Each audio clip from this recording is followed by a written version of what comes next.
É tão importante o AS de você ter essas políticas dessa forma, a empresa ter isso para tratar com o território, como é importante a gente blindar a nossa turma em termos de GCR. Primeiro GCR, aí eu começo a olhar para o território, eu vou expandindo a visão empresarial, a atuação mesmo da empresa de uma forma profissional, né, profissionalizada em termos de território, para mim depois pensar no ISG, que é planeta. Mas vamos por enquanto até aqui. Dúvidas, perguntas, alguém quer compartilhar algum exemplo? Tem alguém de Carajás aí?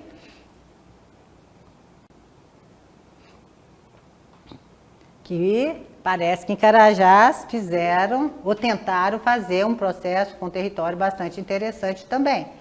Como eu não conheço ainda, né, eu gosto de falar daquilo que eu conheço. Mas alguém tem alguma coisa, ou para criar um contraponto, ou para, de alguma forma, exemplificar o que eu falei aqui, da importância disso, ou da dificuldade de fazer isso, né? Porque a gente falar é fácil, mas como é que... Adriana, pois não. permite? Pois não?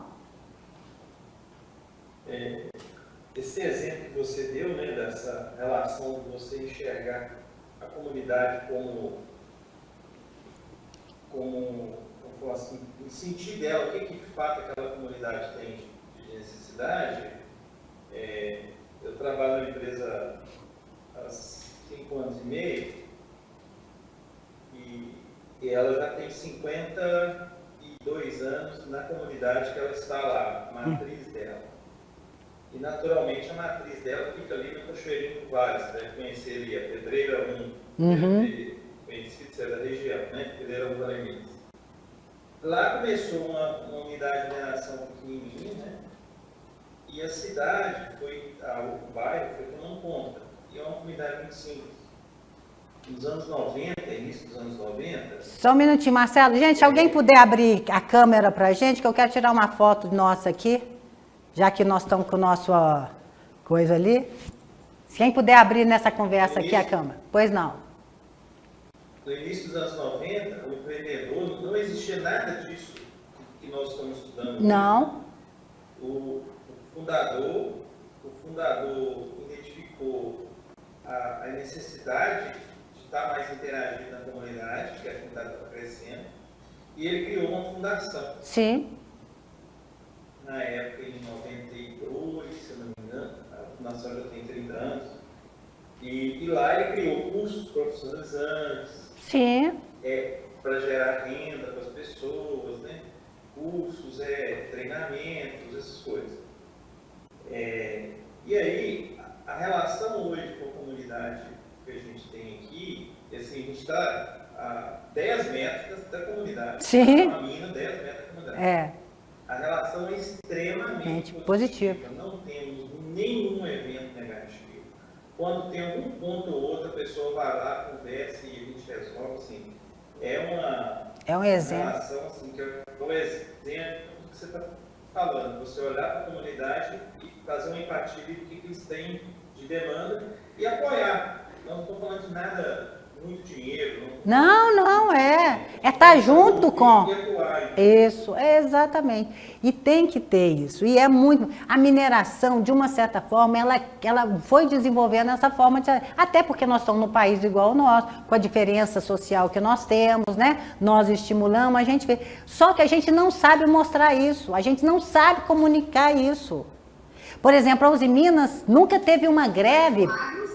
Hein? O agro sabe.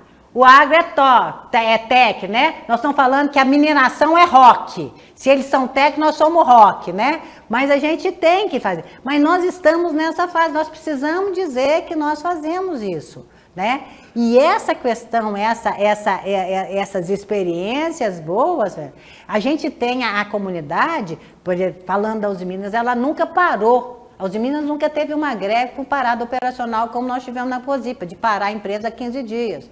Porque os aposentados da Uzi Minas, eles fazem fila na parada. No meu alto forno, ninguém para.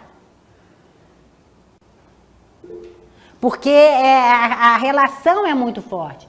Só que a gente tem aí, Marcelo, um problema muito grande. As pessoas, elas precisam aposentar. E a turma, quando sai, ela perde o sobrenome, porque é fulano, é Marcelo da empresa. Eu era Adriana da Uzi Minas. Então, a empresa faz parte da logomarca do sobrenome da pessoa. Quando o cara aposenta, nós tivemos muito problema em Patinga de alcoolismo, que a turma perdia o sentido de vida. E nós tivemos que fazer todo um trabalho, à medida que a faixa etária ia aumentando dos funcionários, para preparar os caras para a aposentadoria. Isso é você entender o seu território. Isso é você entender a sua gente. Não é só a empresa, mas é assim preparar. E a gente sabe dos problemas, né, que tem sociais por qualquer coisa que aconteça. O impacto nosso é econômico, é social, é tudo. E a gente tem que ter essa sensibilidade. Quando você tem um dono que é da região, que conhece tudo, é muito mais fácil, porque ele faz parte, ele é intrínseco ali, né? Agora, quando a gente fala de empresas que compram, por exemplo, uma mina no determinado coisa, eles estão muito distantes dessa realidade. Então, um trabalho dentro da própria empresa para você dizer que isso é importante.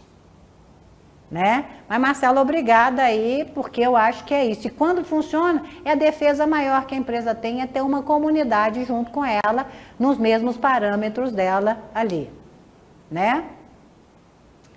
Mais alguém? Professora, bom dia.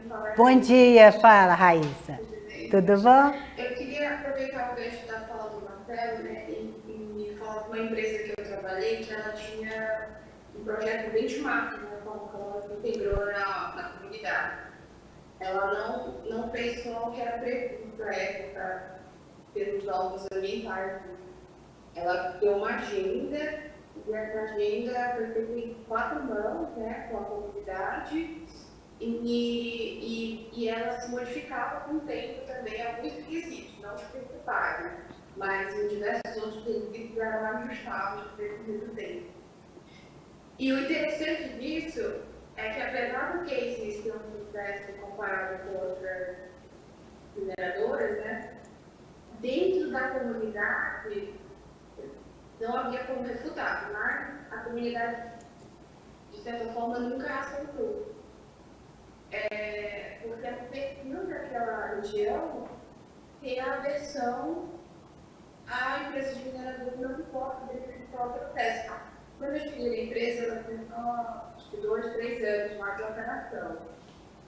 E uma discussão que estava tendo é que a comunidade não queria de forma nenhuma. E aí eu pego a informação falando que fosse instalado os computadores num espaço que era para promover uma educação para as crianças. Eu não queria. Para a gente, no nosso olhar, né, não faz sentido, mas no olhar deles, era um objetivo deles, não queriam. O líder da educação identificava que teria um problema, teve o motivo B, tinha bastante a levar conhecimento dentro da comunidade poderia gerar algum tipo de negatividade para a figura dele, mas enfim, eu não vou trazer isso à tona, eu vou trazer assim, a comunidade endossou. Sim. Ele não falava sozinho, eles também diziam, olha, a gente também aceita, a gente também não quer, a gente não... Então, demonstrar que aquilo não era um absurdo para a comunidade. Pode não fazer sentido do nosso olhar, mas no olhar deles fazia sentido. Assim.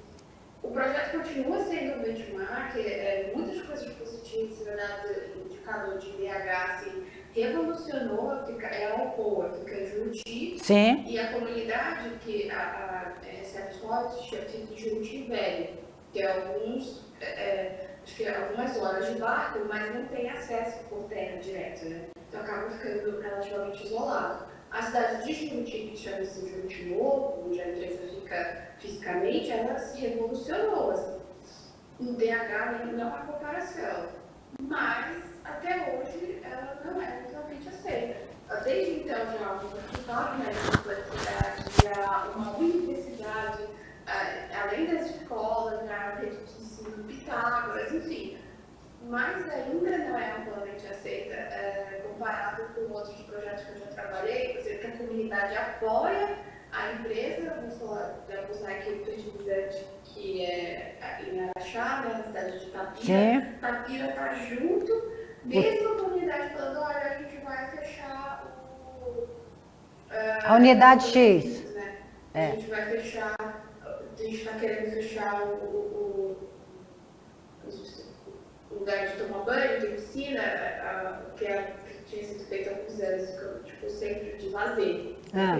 Ela nem financia mais o centro, mas ela, como o terreno ainda é propriedade dela, ela quer vender. E nem isso faz a comunidade encontrar, só mostrando, né, o ponto e o contraponto, não há regras, como nós sabemos. Não há regra. Aula, né? E ainda mais que a gente quer parametrizar no nosso horário, assim, nosso horário. Esse é o problema, Raíssa. Estudo pra quê? Isso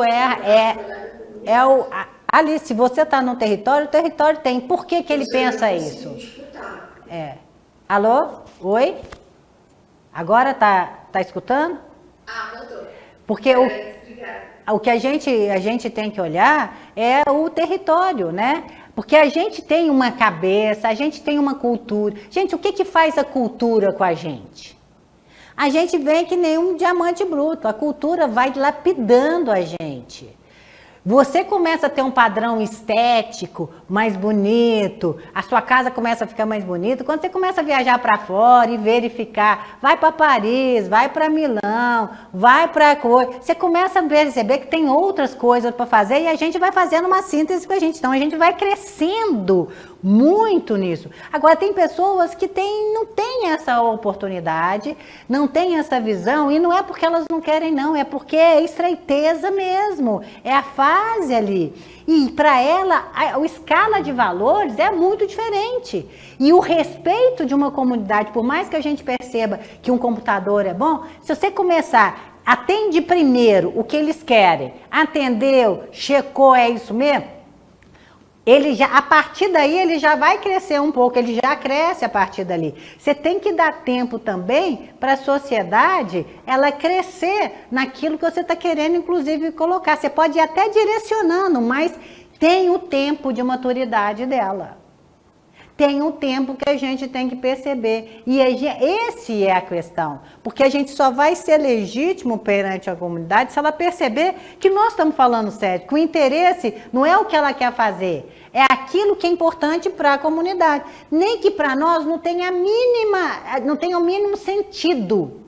Mas é assim que quer, faz. Agora capitaliza, é isso que vocês queriam mesmo? Tá bom? É só isso? E você vai estimulando, você vai criando um certo desconforto, mas depois de você ter atendido a uma demanda básica ali. Porque senão é sempre isso, até devagarzinho a gente vai tentando mudar, né? Ali, às vezes a gente nem consegue, até pelo um processo histórico, mas as pessoas mudam.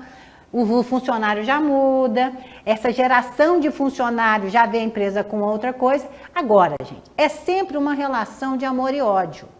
Quem participa da empresa ama de paixão a empresa. E aquelas pessoas que não conseguem participar da empresa têm uma relação de ódio, não conseguiu fazer parte da empresa. E isso há uma seleção natural na própria comunidade de quem faz. Então, você pode ter lá um Senai que você ensina, mas você vai aproveitar na empresa, se muito, 5 daqueles meninos que se formou de 100 que você formou dentro de um Senai. É 5. É um processo seletivo ali do mérito. Tá claro? Então, a gente tem que tomar cuidado mesmo. É muito difícil, é muito complicado, né? Mas hoje em dia a questão territorial ela é importantíssima para que a gente tenha uma legitimidade, porque nós vamos tentar fazer o DEI acontecer, diversidade, inclusão e equidade, gente, é no território. Começa dentro de casa, extrapola para o território de atuação e aí depois nós vamos poder falar em planeta. Cadê o nenenzinho, Bruna? Cadê o neném? Tá dando um show ali fora com o pai dele. Eu já tive outro aqui, então nós já temos 2 mascotezinhos na turma, né? O nenenzinho e o do Guilherme ali também, que já deu o ar das graças ali. Mas, gente, em termos de território, faz sentido? Vocês conseguem perceber que é uma evolução em cima, é o olhar diferente, uma coisa é você pensar no GCR, a empresa blindando a empresa, os funcionários, os processos. Quando você passa por território, a amplitude dos problemas, dos conflitos aumenta, e a empresa tem que ter muita estratégia para lidar com isso. Essas políticas de relacionamento têm que ser muito bem atualizadas e tudo, para que isso não volte depois como se fosse um bumerangue na administração da empresa. Tá claro? Agora, por que isso é importante? Isso é pauta, tudo isso que nós estamos falando, gente, tem que chegar no conselho para aprovar uma verba diferenciada, para fazer ali. E nós temos que estar entendendo a linguagem do conselho, via um comitê de sustentabilidade ligado ao conselho, via um comitê de comunidade, qualquer coisa que a empresa tenha para poder, tem que ter gente específica que esteja monitorando isso o tempo todo, perto de quem realmente vai orientar estrategicamente, que tenha por lá. Tá claro isso, pessoal? Faz sentido para vocês isso? Porque agora nós vamos entrar naquilo que faz parte aí do curso e que eu acho que é importante a gente ter uma discussão profunda sobre isso, que é o ISD. Essa agenda que nós já vimos, ali a linha do tempo do ISD na primeira aula, da primeira parte, onde nós mostramos toda aquela linha do tempo, e o impacto que ela veio entrando. E o ISD, ele chegou muito forte, e veio, pós-pandemia, com a questão de uma mudança de comportamento, de percepção da sociedade civil muito grande, tá? Então, ele está em evolução, está em formação ainda. E o que a gente precisa entender é que nós temos que ter muito juízo, muito senso crítico na abordagem deste tema. Porque hoje, tudo que as empresas, tudo que o mercado vai querer e vai cobrar de vocês, são os projetos que vocês estão fazendo nos territórios e tudo e tal. E aí aquela questão, de vocês, na questão do greenwash. Vide, de novo, a matéria que nós vimos, que vai fazer parte da prova, da caída do premier português, Ele estava envolvido, a pessoa física dele envolvida em projetos considerados greenwash de lítio e tudo, no setor de mineração. Tem a nossa cara essa caída do premier. É tudo que nós estamos falando aqui, governança do Estado, governança de compliance. A gente pega tudo isso, mistura, nós já temos condição técnica, conceitual em termos de governança para a gente ver, Porque caiu lei, Então, a gente tem condição da gente ver para falar um pouco de ISD.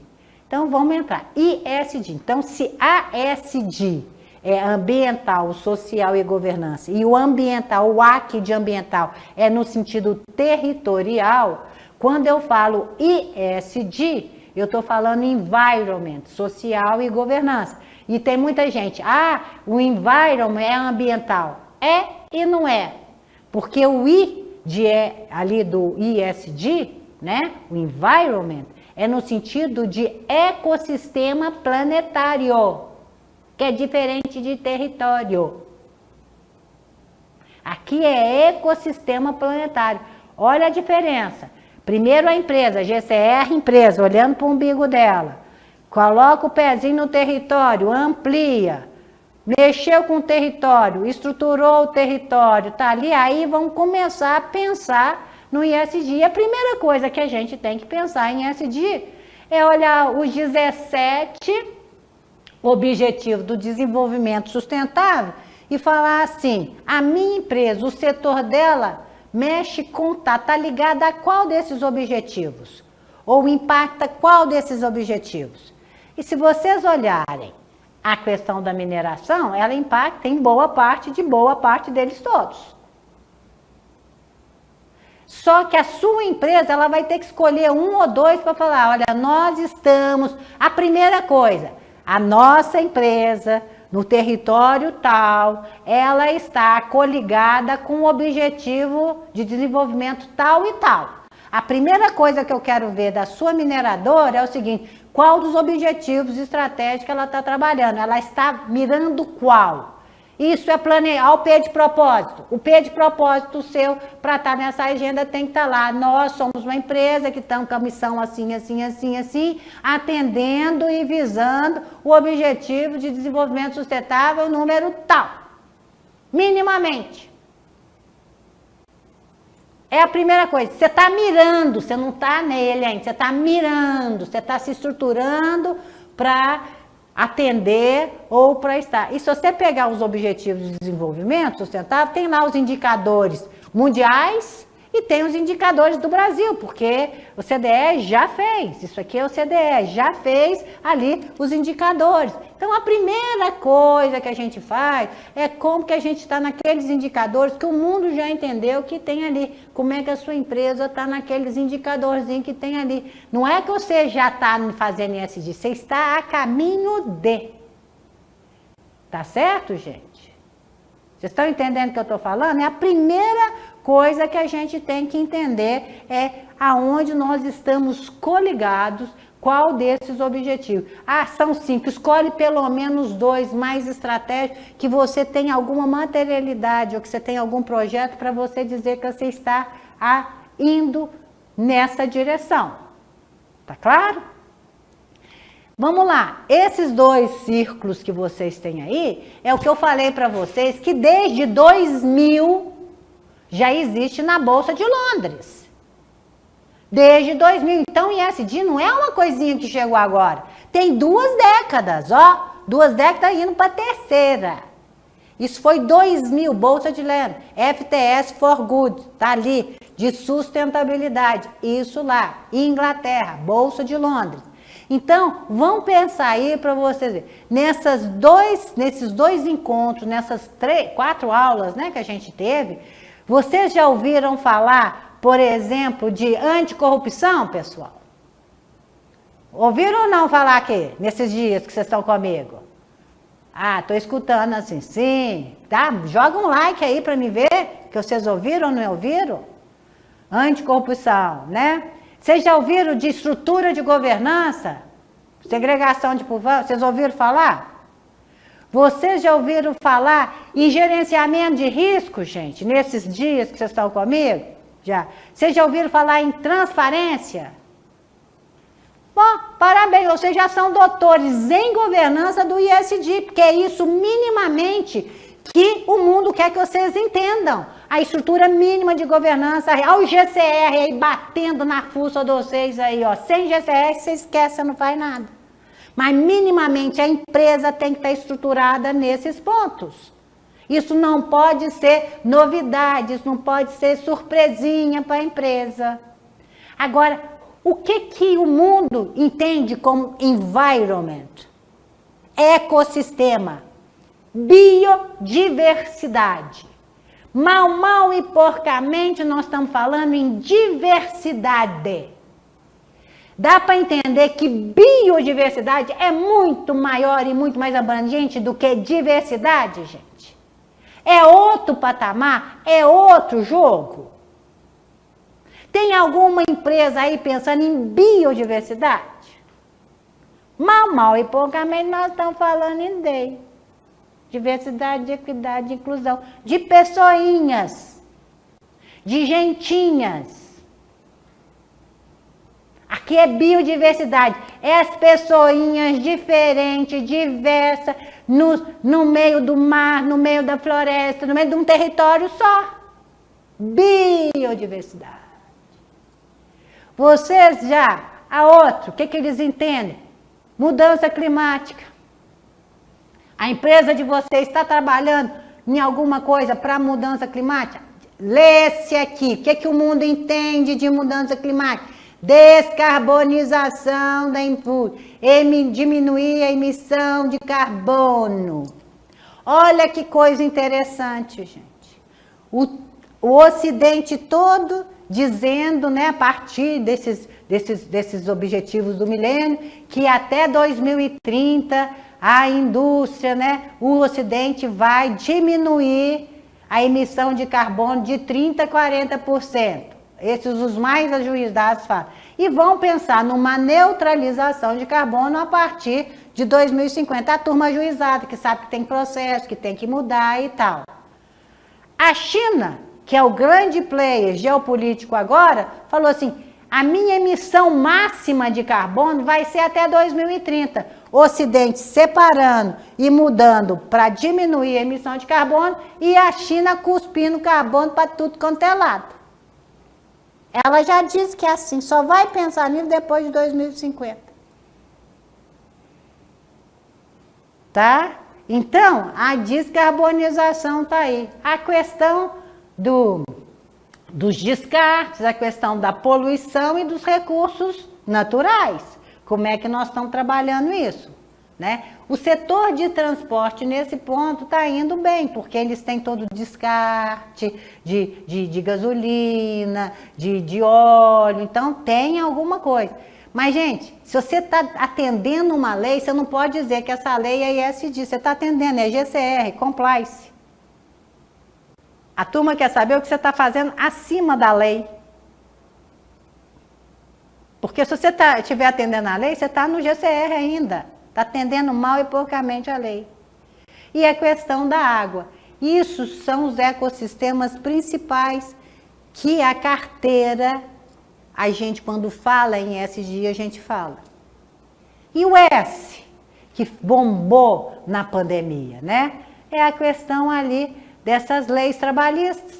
Olha o problema do P de pessoas nossas, com essa volta, não volta, né, do online, do presencial, de como é que tá, como é que vai ser, como é que vai ficar as leis trabalhistas com esse IA chegando pra caramba, né? Vem, como é que tá a questão dos direitos humanos, a questão da imigração, no meio de duas guerras, qual a legitimidade que nós temos para falar disso? Neste momento, que nós estamos vendo pessoinhas sendo queimadas, degoladas, sabe lá Deus o que a gente não consegue nem imaginar nas loucuras. A gente vê, a gente nem acredita no que a gente está vendo, né? A gente vê como é que a gente está nas cadeias, né, todas de valores das empresas, porque você pensa mineração, você tem os agregados, você tem toda uma cadeia, que dependendo da empresa principal faz o que ela fizer, né, ela pode ter ali, ela pode estender isso para a cadeia de valor dela toda, né? Então, esse era o ponto, que era esse gráfico aqui, ó, perto do ISD ali. Era o que até 2018 o mundo entendia como agenda ISD. Só que a partir de 18, a mesma carteira diz, além de ter o foco nessas três letrinhas, as empresas precisam trabalhar na direção de que os processos delas sejam limpos, olha nós aí, e o produto que saia da nossa empresa seja considerado um produto limpo. Então, não basta só o foco. Eu tenho que mostrar que o meu processo, nós estamos trabalhando no meu processo para limpar, né? Para tornar mais verdinhos os nossos processos industriais, para deixar os nossos produtinhos, cada dia que passa, mais limpinhos, mais verdinhos. A partir de 18 é isso que está valendo. Agora, o que a gente já pode fazer só de cara? Minimamente eu já posso identificar os meus ODS, tá certo? Nós estamos mirando nesses ODS. Só, estamos mirando, estamos estudando, sem fazer muito auê, para não ser considerado ali. E aí a gente vai começar a mergulhar profundamente no que a gente está falando. Ok? Como é que nós estamos hoje em termos disso que nós falamos? Nós já temos, né, projetos ISD na faixa de 37,5 trilhões de dólares. É muita grana por alguma coisa que explodiu há 3, 4 anos atrás. tá? Produtos considerados limpos, sob o ponto de vista, nós já estamos mais ou menos 2,5 trilhões de danos. Então, já existe, já tem gente fazendo sim, tá? Nós temos visto que os bancos centrais, todos, trabalhando na direção de criar fontes de financiamento, tá? Fontes de financiamento mais acessível para dar frente a essa agenda.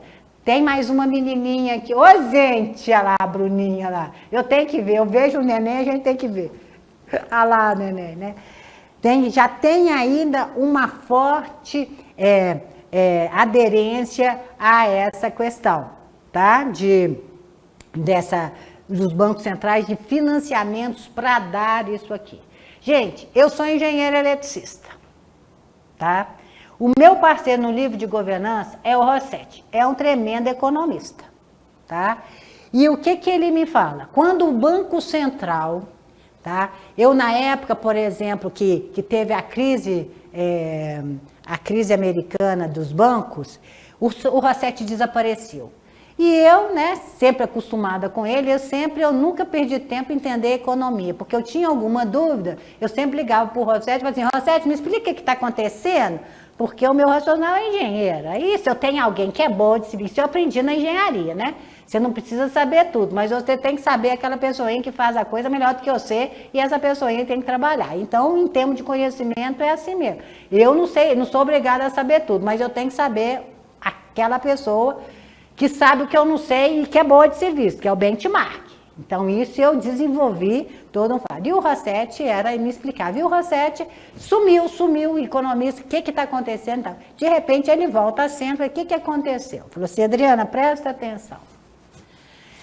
Quando o Banco Central de qualquer país resolve ou está preocupado com um determinado assunto, é porque o assunto é muito sério.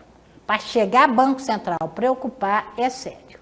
Então, aí a gente já começa a analisar a briga do governo atual com o Banco Central brasileiro, a gente começa a entender o quê? Se ele sabe o que ele tem que fazer, né? Mas Banco Central, é porque o assunto é sério, chegou no Banco Central é sério. Agora, quando bancos centrais juntos trabalham em função na busca de alguma alternativa ou num determinado assunto, é porque o negócio é importantíssimo. E na crise subprime dos Estados Unidos, a crise de 2008, nós tivemos 3 operações em conjunto com bancos centrais do mundo inteiro para estancar o problema do mercado de capitais americano. O mundo sabia que o mercado americano não podia ir para o escambau. E foram 3. E isso significou, assim, quase que nós fomos à bancarrota. Eu sou engenheira, eu não tinha a ignorância, às vezes, é a melhor coisa que a gente tem, a gente não saber das coisas como ela realmente é, né? Porque a gente não tinha essa percepção. Agora os economistas tinham que o negócio estava indo para o buraco mesmo. Graças a Deus não foi e colocou agora. A agenda ESG é a mesma coisa. Nós temos os fundos de investidores querendo ESG e nós temos o Banco Central do mundo inteiro buscando fontes de financiamento. O que aconteceu o ano passado com Deutsche Bank, Alemanha? Ele foi fechado pela Polícia Especial Alemã porque ela foi acusada de estar financiando projetos greenwash na Europa. Fechado. 15 dias fechados. Então, esse assunto está vindo sério. E nós vimos essa semana, né, o presidente de Portugal cair por conta disso. Então, já chegou, gente, já está aí. A gente tem que tomar cuidado, porque qualquer pisada acima do que der, aqui é aquele velho ditado nosso. Quem fala demais dá bom dia a cavalo. Aqui é a gente fingir de morto. Se perguntar se está fazendo, nós estamos na direção de. Mas não fala que está fazendo, não, porque falar que está fazendo é complicado. Porque eu posso entender de uma forma equivocada. Muito bem, muito ligada, né? Todo mundo falando de carro elétrico, Sigma Lítio e tudo. E o que a gente está vendo, né? o anúncio das chamadas gigafactories. Vocês já ouviram falar nesse termo, gigafactory? São megas fábricas de quê? Bateria recarregável de longa duração, que é o que é carreira. Então, só a China já anunciou que vai ter umas 200, tá? Que vai criar a gigafactory. E por que isso é importante a gente entender essa gigafactory? Porque onde tem uma gigafactory, eu tenho uma fábrica de carro elétrico, ok? Isso está sendo determinante para a localização das fábricas de carro elétrico. Somos mineradores, trabalhamos com mineração. Bateria recarregável de longa duração, o que é? É lítio e grafeno. Quanto mais lítio eu tiro da terrinha, mais eu poluo, mais CO2 eu levo e mais o quê? Água eu poluo. Quer o planeta verde? Como? Quer carro elétrico? Como? Quem vai fazer essa equação dar certo? Nós que trabalhamos na mineração. Porque além de poluir mais, além que, pessoal, nós já estamos mudando com o processo, ok, já está tendo uma mudança, todo mundo processa, e já estamos tentando verdear os processos, já está tendo um esforço hercúleo nesse sentido. Mas tem um probleminha do descarte. Nós temos tecnologia para, né, reciclar as baterias de lítio pititinha. As das nossas baterias a gente já tem tecnologia para. Mas essas grandonas, nós não temos não. E elas são altamente tóxicas. De novo.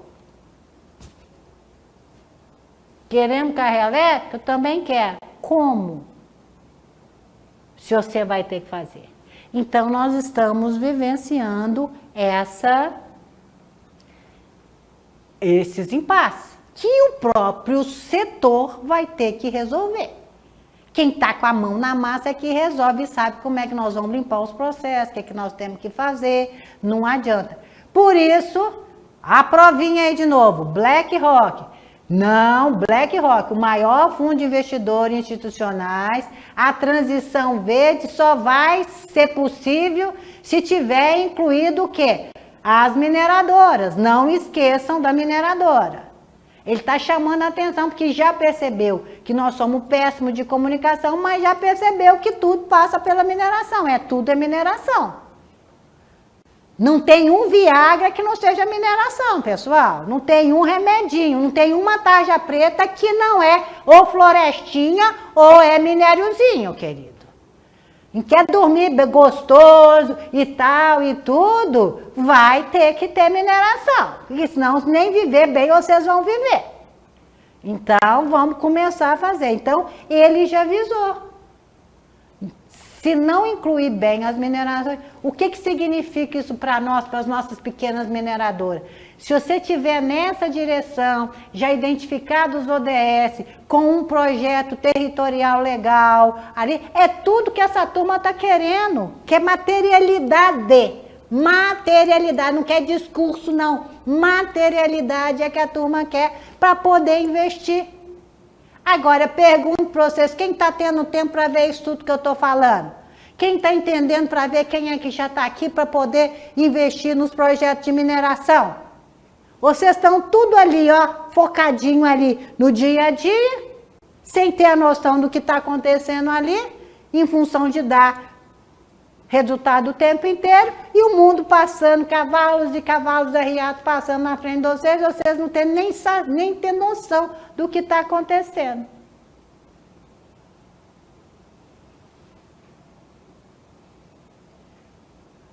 Tudo bem aí, Guilherme? Guilherme tá assim, ó. Tudo bem? Tá.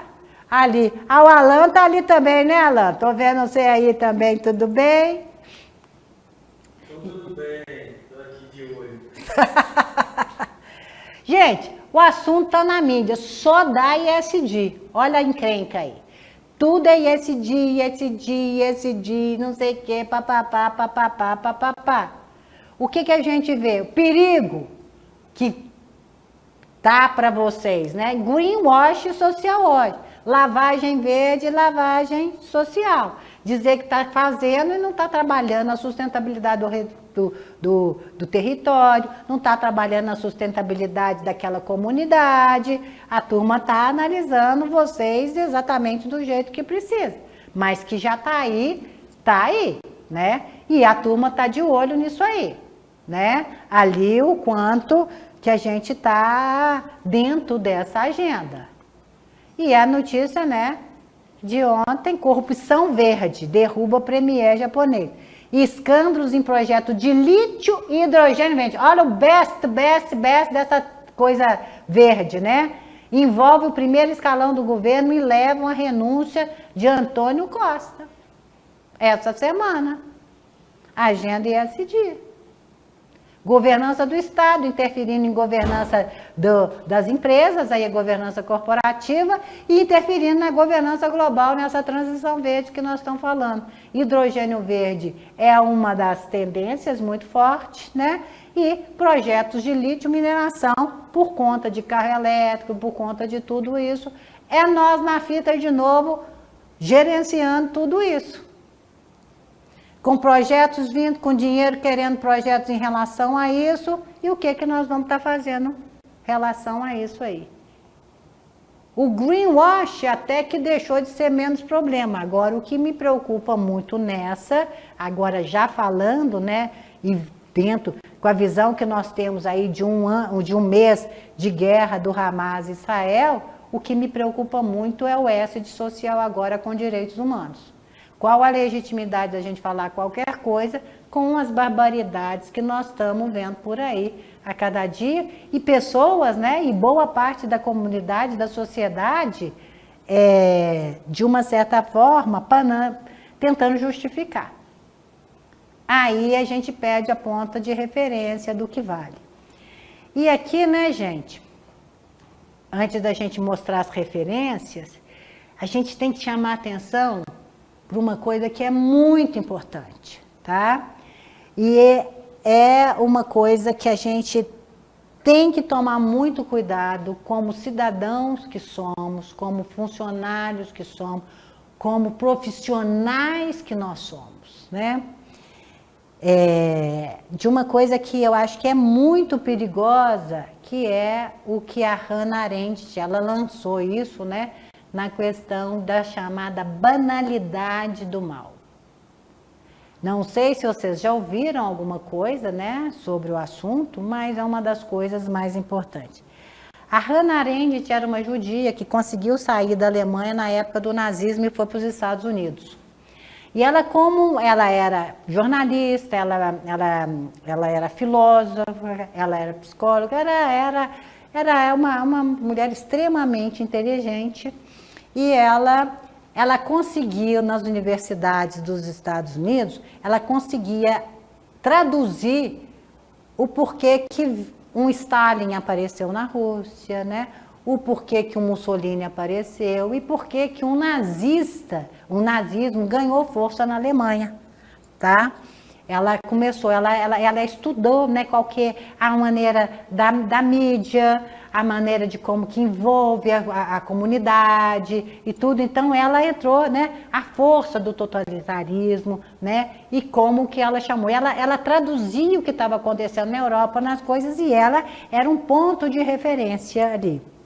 E todo mundo sabe, né, que a gente está vendo essa história agora de novo, a gente está revendo tudo isso, né, com a guerra do Hamas ali, né, que quando o Estado de Israel foi criado, né, eles foram atrás de todos aqueles nazistas que realmente participaram do Holocausto, né.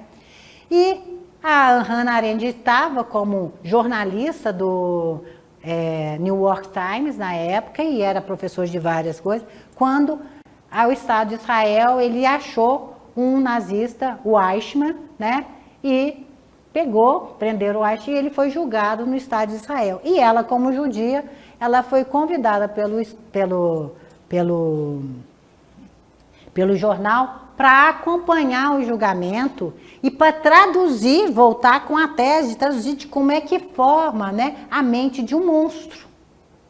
Tá? E ela foi, ela conversou, ela continuou, ela viu, ela participou de todas, ela estudou e tudo. Voltou, terminou o julgamento, né?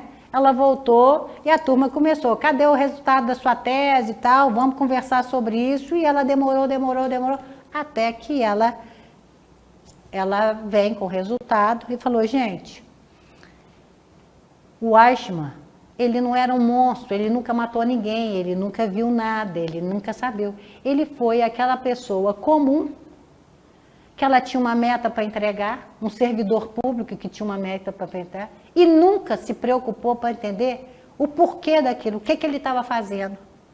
Então, ela veio com essa teoria, banalidade do mal. O mal só tem a força porque pessoinhas comuns como nós não se indignam ou não têm o mínimo interesse para saber exatamente o que está acontecendo. Então, o mal começa a acontecer através, você passa a ser meio para o mal acontecer, porque você não se posiciona, porque você não se indigna com o que você está vendo e tudo, e vai ganhando, espalha tudo isso. Então, ela tem essa teoria, muito interessante a gente ver isso. Tem um filme, né, tá na Netflix também, Hannah Arendt, A Banalidade do Mal, e o que a gente está vendo muito agora, quando a gente passa isso. A questão da corrupção no mundo passa porque servidores comuns falam assim, na hora que eles percebem o jogo que tem em cima deles, gente, é tão grande que não vale a pena a gente colocar, o jogo está decidido, não vale a pena a gente se indignar, o risco é muito grande, e a gente vai, sabe, a gente vai fazendo de conta que não está vendo, e o mal vai acontecendo e vai ganhando espaço. Chama banalidade do mal. Só tem a força porque pessoas normais como nós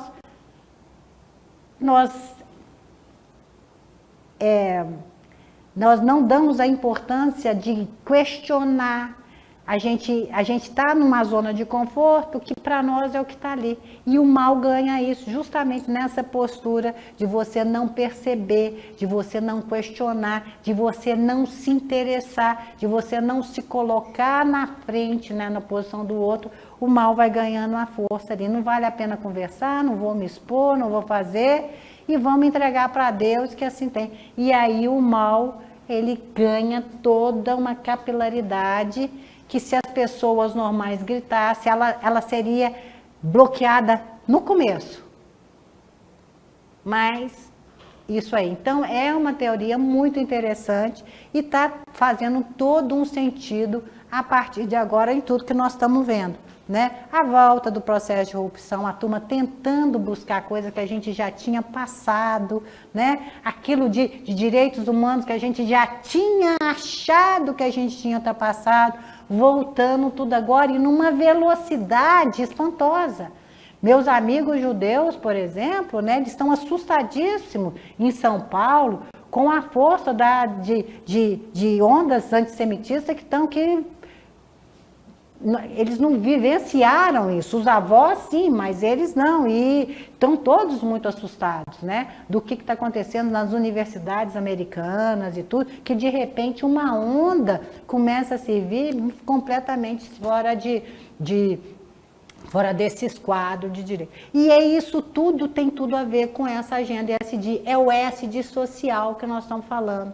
E nós estamos vivenciando isso no mundo, na geopolítica mundial. O que é que vai ser daí para frente? E as nossas empresas vão ter que estar respondendo a isso. Os nossos códigos de conduta serem muito práticos, vão ter que estar preparados para aguentar esse tranco dentro, porque para nossas empresas não virarem ali palcos de carnificina ou de coisas que a gente não gostaria de ver ali dentro. Nós temos que estar preparados por isso. Se a gente está falando de ESG, nós temos que estar preparados.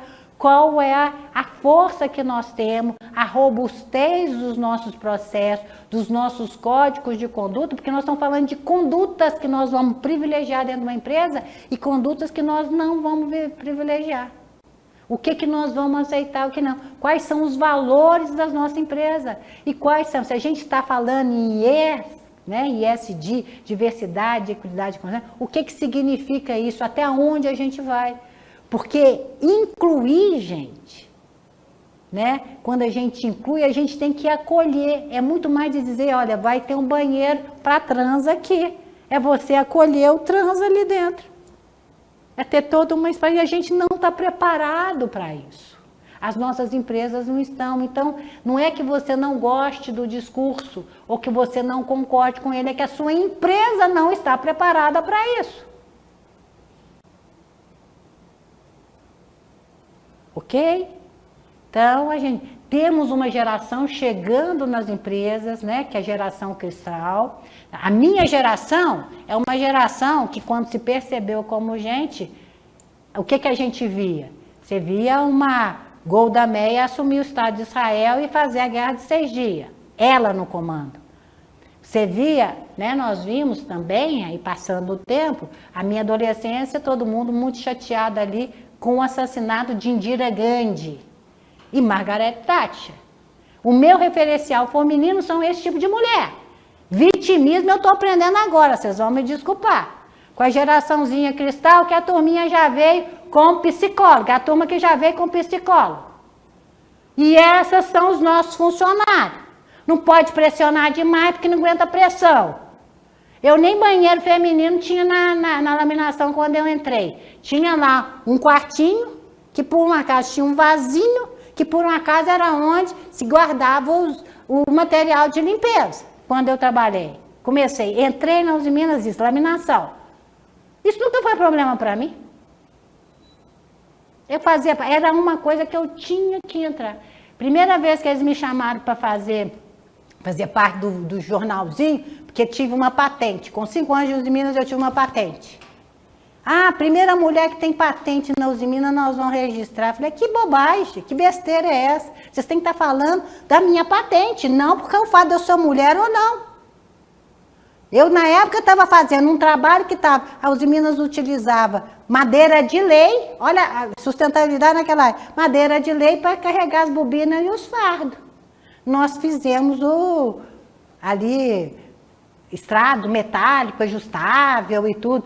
Eu queria que falasse da minha invenção, e não porque o fato de eu ser mulher, olha, que para mim pareceu tão um besterol na época, que eu não dei a mínima. Se você perguntar se eu tenho isso guardado hoje, nem sei se lembro, mas tem, se a gente pegar... Mas são coisas ali, eram objetivos, né? Eram desafios que a gente tinha que fazer. Então, nós temos um processo geracional vindo para as empresas, nós vamos ter que conseguir, 87 trilhões de dólares vai vir ser transferido para essa geração cristal, que não aguenta a pressão, que está ali, que quer viver bem, né? Que quer ter Porsche com 5 anos de empresa, essas coisas todas, que eles têm uma relação de nível de vida muito alto, não estão errados não, né? Então, nós estamos vivenciando isso. O que nós vamos fazer das nossas empresas? Só que nós que estamos na gestão, gente, nós que estamos nos conselhos, nós temos que ter juízo, nós temos que entender esse movimento todo, verificar e criar instrumentos na nossa empresa, porque o mais importante é a sustentabilidade da empresa, em primeiro lugar, porque é ela que gera emprego, ela que gera recurso, ela que gera tudo isso para a gente trabalhar. Então, o momento da civilização mundial, ela está em xeque. E as nossas empresas respondem a esse movimento. Então, não dá para a gente ficar desconectado. Não dá para a gente ficar desconectado. Então, nós estamos aí, direito e mineração, vocês, geógrafos, né, geólogos e tudo, lida diretamente com comunidade, com a nossa atividade bem ali pertinho, né? Nós temos que entender. Nós não podemos ser lambarizinho numa equipe de tubarão, não. Nós temos que estar sabendo, e temos que ser inteligente o suficiente para nós não nos expormos também. Ninguém aqui vai mudar o mundo. Você tem que ter noção, até aqui eu vou e está tudo bem. Eu não consigo ir mais, não é que eu não queira, mas eu não consigo, a gente tem que ter juízo nisso aí. Tá?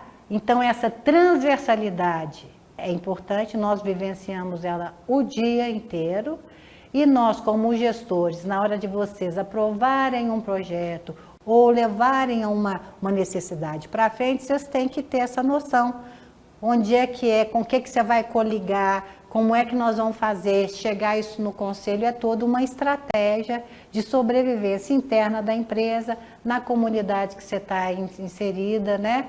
Para garantir, né, que a atividade econômica ela sobreviva no meio de tanta reguada, né? E sendo mineração, que ainda nós não conseguimos reverter, né, essa imagem da mineração nossa, né? Mas tudo vai passar por mineração. O momento ISD, ela favorece muito, porque a visibilidade da mineração, ela vai estar em todas. E aí a gente tem que ver. Contrapontos, perguntas.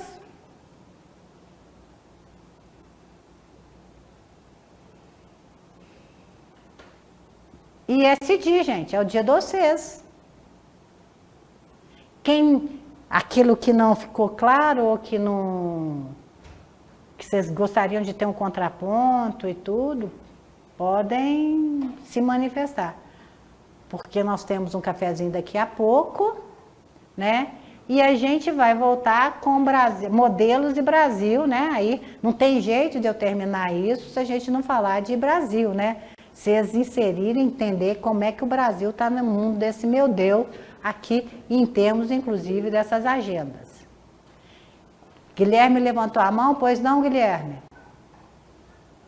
Ô, professora, está me ouvindo? Estou te ouvindo. Sim. Essa questão dos ODS, né? Então a gente tem ali aquele rol, o elenco de 17 assuntos importantes para salvar o mundo até 2030. Isso me parece uma utopia tão grande quando isso não entra na agenda do dia a dia da sociedade como um todo, das escolas. A gente está aqui no MBA, né, que está num setor que é mais sensível com questões ambientais, a gente está mais próximo disso. Como que a senhora vê essa questão assim? Por que isso, né, não está? Eu lembro que eu fiquei apaixonado pela Agenda 21, lá, depois de 92, né? Falei, poxa, que negócio fantástico, e me debrucei sobre aquilo. Hoje a gente vai ter a Agenda 21, né, do país, a Agenda 21 dos estados, a gente vai ter a Agenda 21 da escola, dos condomínios, e a gente vai resolver o problema. Né? E eu quebrei a cara, porque eu me joguei naquele negócio assim. Então, isso para mim parece às vezes balela mais uma vez. Eu acho que tem que ser considerado um ponto com você aí, né? O quanto realmente a sociedade mudou com a pandemia, Guilherme. Nós ficamos 2 anos intocados. As pessoas começaram a se perceber muito diferentemente do que tinha. E se fosse o ISD, porque desde 2015 nós temos esses 17, tá? Nós tínhamos 8 objetivos do milênio e passou para 17. Mas ninguém dava bola para ele até 2020. Os ODS já existiam e tudo. O que mudou e por que isso veio à tona? Porque a sociedade civil mudou com a pandemia. Ela ficou mais ativista. Nós mudamos, Guilherme. Mas o supermercado hoje, Guilherme, é diferente do supermercado que você fazia antes da pandemia. Você tem critérios hoje de sociais que a gente não tinha e cuidados sociais que a gente não tinha antes da pandemia. A gente começou com a pandemia utilizando máscara para se proteger. Hoje a gente utiliza máscara para proteger o outro. Nós mudamos muito. O que mudou não foi a agenda que ela está aí. É a sociedade que vai fazer valer ela ou não. Nós vamos ver agora o S de social. Agora nós vamos ver o que a sociedade civil planetária vai escolher. No que ela chama de direitos humanos. Nós vamos começar a ter que conviver com degolas, porque se você olhar o que está acontecendo no Rio de Janeiro, com as Farc ali, com aquelas coisas de favela, eles estão fazendo a mesma coisa, com as pessoas que são contrárias. Já existiu, o Brasil já está nessa. O que nós, enquanto sociedade civil, nós vamos escolher? Aí está a diferença. Essa agenda teve, nós estamos falando isso, vocês viram? Explodiu com a coisa. É balela? Era balela. Agora a gente fala assim, peraí, a sociedade mudou, o que ela quer? O que ela vai privilegiar nisso aqui? É isso. Então, por um lado, a gente está tendo as tomadas de decisão, mas você está vendo, é inegável, você está vendo, por exemplo, um presidente cair por conta de greenwash. Aconteceu essa semana. Não dizer que isso é uma mudança, Guilherme? Isso é balela? Esse é o ponto.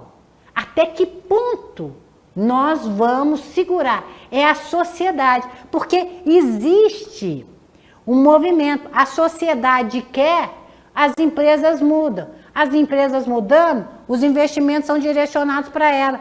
É a sociedade que vai gerando ali. Aqui em Belo Horizonte, gente, eu moro ali no Santo Antônio. Quando aconteceu o negócio das vinícolas, no dia seguinte que estourou, que veio a coisa, né, e tal, eu cheguei aqui nas gaiolas, né, do Mater Dei aqui, do Verde Mar aqui no Santo Antônio, e tinha lá post-if, né, assim, produto à base de trabalho escravo, produto atrás, em cima de todos os nossos vinhos, das nossas principais, aqui em BH. No dia seguinte, aconteceu no Rio Grande do Sul, no dia seguinte, aqui em Belo Horizonte. Eu vi isso. Na igreja, o padre falou, né, a homilia de milhões, que olha, o vinho que a gente usa aqui para a Eucaristia, não vamos usar, estamos trocando de marca. Ok. Olha, então você dizer que, então a gente tem que ver o que a gente está chamando de balela, porque nós mudamos. Agora, a intensidade dessa mudança é que vai fazer se vale ou não vale a pena. Pelo menos é assim que eu vejo, viu, Guilherme? Então, o que... Eu entendo que a gente teve essa mudança, realmente, né, que são inegáveis. Eu falo dos ODS propriamente ditos, que não são apresentados, né, no formato que nós aqui, que estamos estudando num nível mais elevado, conhecemos. É isso que eu acho que deveria ser discutido com as crianças nas escolas, né? Nas associações de bairro, mas isso não é apresentado. Ou seja, eu acho que aí teria que ter realmente um plano de governo, né? O governo teria que apresentar isso e se fosse colocado na pauta do dia a dia das pessoas comuns, vamos dizer, entre aspas. Não é. Mas, gente, tem 2 anos essa explosão, veio 2 anos, né? Alô? Tudo bem? Então, nós estamos vendo o que a gente tem que ver, pessoal, é que nós vivenciamos esse boom. Isso tudo é uma mudança de processos, de mudança de comportamentos, de tudo, e o que vai e o que não vai ficar. Porque quando a gente começar a falar muito em direitos humanos, diversidade, e você vê nas próprias escolas, né? Ali, uma professora de direito não pode entrar, onde um colega está vendo. A gente começar a perceber a banalidade do mal tomando conta, Guilherme, acabou. O negócio não tem aderência, porque a sociedade não quer, ela não está preparada. Então, nós estamos falando em inclusão e coisa, sem ter noção da gravidade e da profundidade desses termos.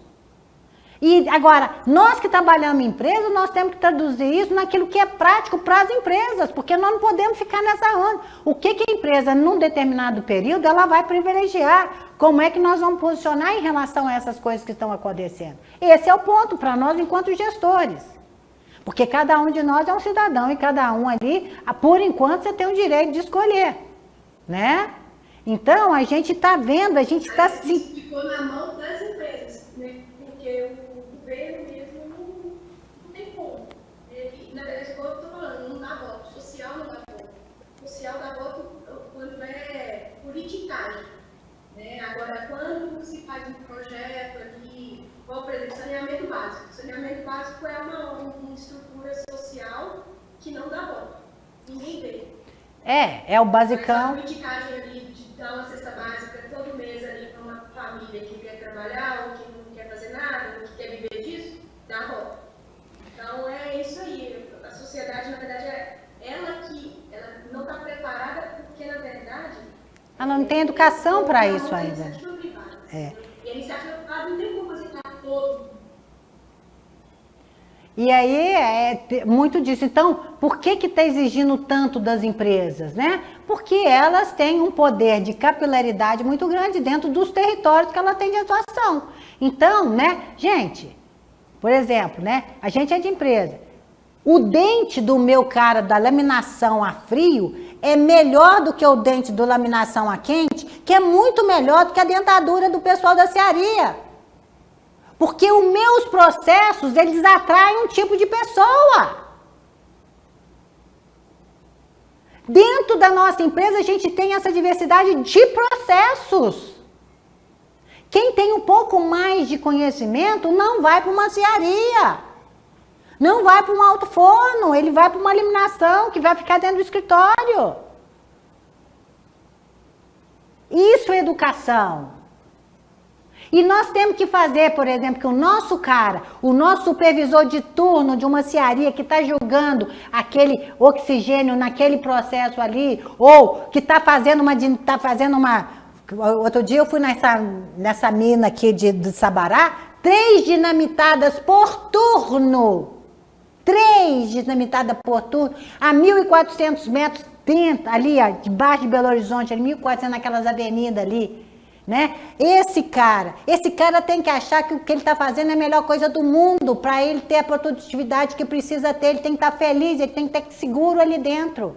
Exigir que um cara desse pensa de outra forma é diferente, gente, nós somos extrativistas, vamos pensar nisso. O nosso setor, ele é a base. E nós não sabemos comunicar o bom que nós estamos fazendo e que nós somos obrigados a fazer, porque senão não tem a pessoinha feliz lá embaixo da mina. Presta atenção.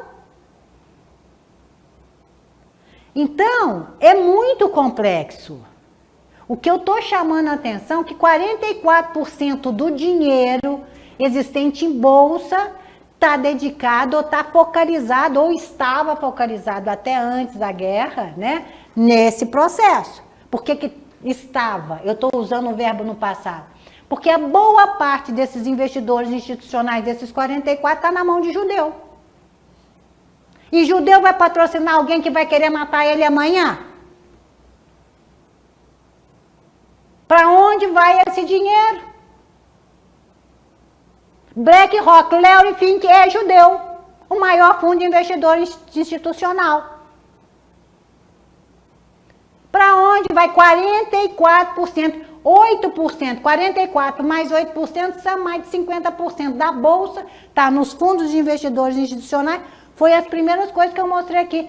E investidores, pessoas físicas, como Elon Musk, Lírio Parisotto, os Barsi da vida do mundo inteiro, Warren Buffett, na mão de pessoas que têm valores, que vão dedicar a colocação do dinheiro em projetos que fazem jus aquilo nos valores dela.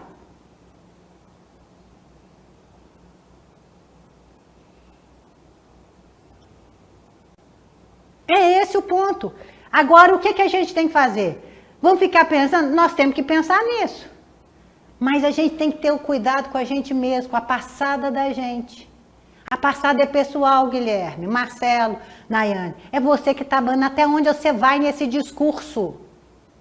Até onde isso está de acordo, porque a passagem é pessoal. Até onde você vai se furtar a questionar uma coisa que veio. Nayane, transfere esse dinheiro para aqui, para aquela unidade. Você sabe que você está fazendo uma coisa errada, mas veio a ordem para você. Faz ou não faz, até onde você vai. A escolha é pessoal. O risco é pessoal. Então, eu não estou nem aí para a empresa de vocês. Eu estou aí com vocês como profissionais de mercado que vocês são.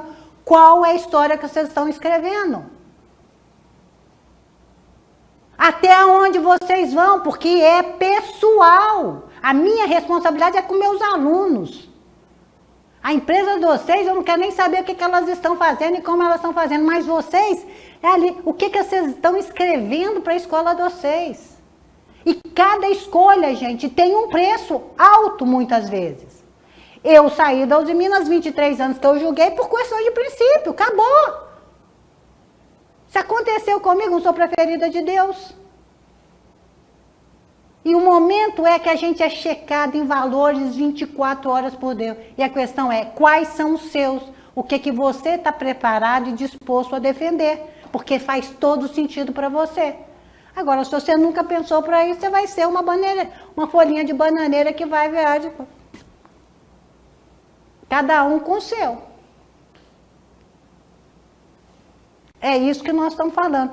Posturas pessoais, todo mundo está escrevendo a sua escola profissional. Cada um de nós aqui é um produto de mercado.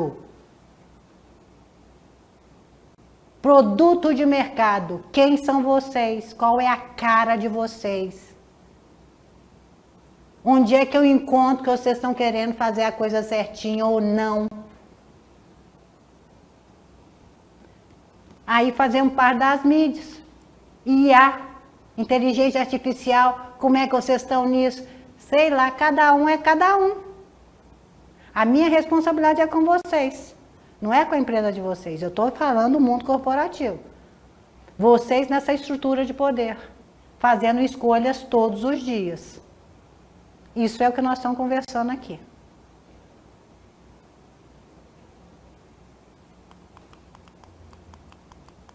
Já foi? Referências ESG. O que nós temos? Europa, Inglaterra, capitaneada pela Inglaterra. A Inglaterra, ela se posicionou que vai ser o país mais verde do mundo em 2030. E aí ela começou, há mais de 5 anos atrás, a criar o UK Green Taxonomy. Taxonomia é palavrinha de ordem. Ela pegou as ISO todas, as IFRS da vida, o GRI da vida, todos esses institutos, esses relatórios de sustentabilidade, estão juntando tudo, criando, classificando os dados de tudo, tentando criar um checklist em cima dessa agenda ESG. É o que chama lá, já está aí, UK Green Taxonomy. Inglaterra começou com isso muito fortemente, veio a União Europeia no rastro da Inglaterra. Tudo de mais importante em governança corporativa, gente, vem da Inglaterra, tá? Vem da Inglaterra, é o benchmark. O mercado principal é os Estados Unidos, mas o que tem de regulação, regulamentação, tudo é Inglaterra. Então, UK veio aí, então nós temos isso. E nós temos a PR 2030 da BNT, Práticas Recomendadas 2030, que é ESG, que me surpreendeu pela qualidade prática que tem. Foi lançado em dezembro do ano passado. Qualquer um de vocês pega isso para vocês começarem a ter um pouquinho mais de materialidade para falar isso nas empresas de vocês. É o que eu acho de mais interessante, assim como referências práticas. Essa PR 2030, eu me surpreendi pela qualidade técnica dela, prática. As três últimas folhas dessa PR são os objetivos do milênio numa horizontal assim, e na vertical os indicadores. Indicadores sociais e ligando ali. Você vai pegar o setor de mineração, os sociais, o que todo mundo está falando, ligado com que coisa que já tem lá uma planilhinha preta. Tem as três últimas, indicadores sociais, indicadores de governança, indicadores de governança, indicadores sociais e de ecossistema planetário. Já está lá, pelo menos vocês têm alguma base conceitual para começar a mexer com alguma materialidade, porque o que falta hoje é materialidade para esse discurso.